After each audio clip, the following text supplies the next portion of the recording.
More than 1 week after the Australian Grand Prix, what is your evaluation of Scuderia Ferrari Marlboro performance in the first race? We've spent the recent days analysing the performance in qualifying and the race. Obviously our race pace looked quite a lot better than the qualifying performance, and I think some of that is down to the way the car uses the tyres, so there's a lot of analysis going into trying to understand one lap performance against a long run performance in the race.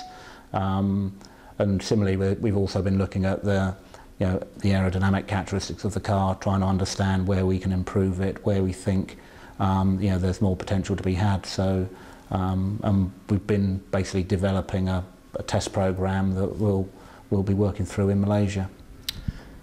DRS KERS tyres, there were many new things in Australia. How did they perform in our car, and what is your opinion about the eventual improvement of the show? I think, well, starting with the DRS, it's a interesting development for Formula One. I think teams are now all closing in to have a similar drag reduction level. So people's top speeds are can vary between 20 to 25 kilometres an hour. I think it has made overtaking slightly easier, particularly for when you're stuck in traffic behind back markers, but it still showed with the settings in Melbourne, which are about the longest they could do there because it was the whole of the main straight.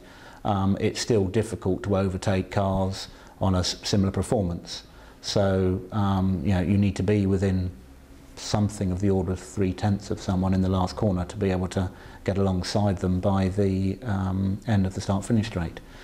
In Malaysia, the straights are a little bit longer, and there's obviously a number of them. So again, I'm not sure yet. I think the FIA are still discussing whether we'll just have a single deployment or 2 deployments. So it's sort of in the hands of the FIA still of how they can still tweak and adjust the level of overtaking. But I think it helped people get through the back markers. It wasn't too easy. So it was there's still some racing out there. There were still people stuck. I mean, we had Mark Webber behind us at the end of the race, and again it wasn't enough for him to be able to overtake us, so which is good. KERS, I think again that is it's a very useful addition to your lap time performance. People are using it differently. Some people just use it in qualifying and it looks like the start. Other people are using it properly all the time. And I think that does again help your overtaking, because you can use KERS to close the gap and then the DRS to close the gap. So the combination of the two, it becomes a bit of a game between the two cars. So you've got the car behind trying to use both to overtake, and you've got the car in front trying to use his KERS to pull a gap early on the straight. So it's interesting, but it's in a way it's good that it hasn't made overtaking too easy. Tyres? Tyres, I think Melbourne was obviously quite cold, and I think a lot of people were struggling with the tyres, ourselves included, in qualifying and getting the most out of particularly the hard tyre on one lap. I think it'll be very interesting with these tyres in Malaysia, where obviously rather than a 20-degree ambient and a 25-degree track, it's going to be a 35 ambient and up to a 50-degree track. So I think that will be another interesting sort of thing for us to get to grips with. Pirelli have been saying that as the circuit gets hotter, the tyres are going to get closer together. We haven't had any experience running in that hotter conditions. So again, that's part of the Friday programme, is to try and understand how the two tyres work on short and long runs. If you were a spectator, do you think there was an improvement of the show compared to last year? I suppose as overtaking is slightly easier, or appeared that way in Melbourne, it can only help the show, because the tyres make it slightly more challenging, where they're obviously, or challenging, more exciting, I suppose. You don't. Melbourne last year, if it had been dry, you would have stopped on lap 5 and just run one set to the end. So the race is all out the way quite early on. At least now, with the tyres lasting 20 laps, it forces people to do a minimum of 2 stops. You know, there was a mixture of 2 and 3 stops. There was only one person that attempted a 1 stop in Melbourne, and obviously pace was quite slow to try and actually achieve that to start with.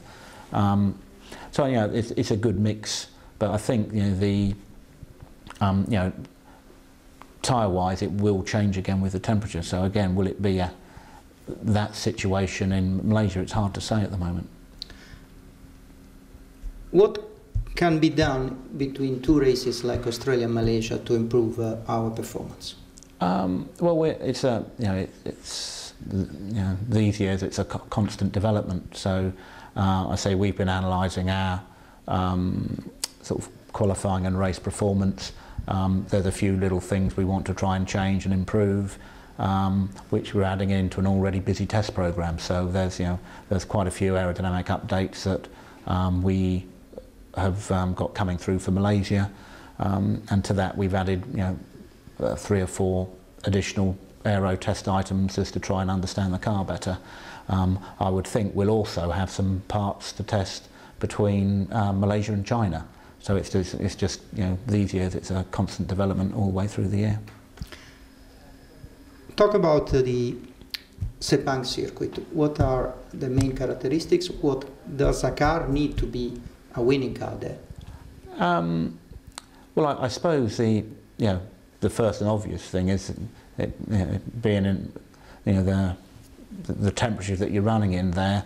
You need a car with sensible cooling levels. Sometimes you have a car where you open up the cooling and you lose a huge amount of downforce, and that's been quite evident in the past. And you see people's performance from very hot circuits to very cold circuits vary quite a lot because of the cooling effects. So you need a car that cools well. You need a car with a reasonable amount of downforce. Particularly there's that high-speed combination of corners just at the start of sector 2, which is quite challenging.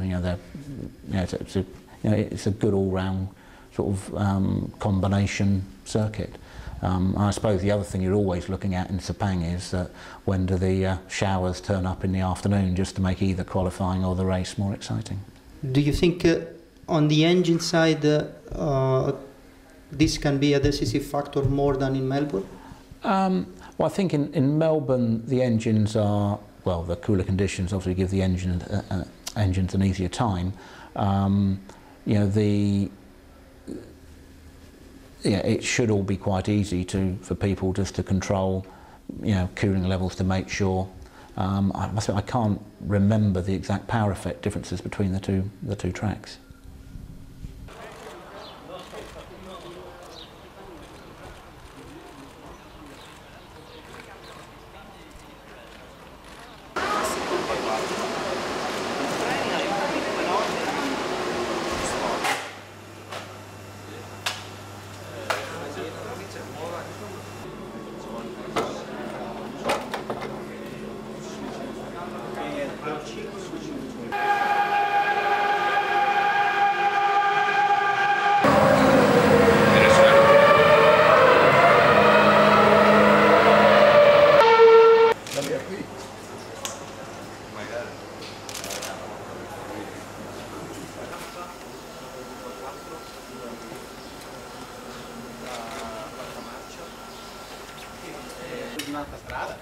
Aspettiamo voi che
was exactly like the when I tried last time.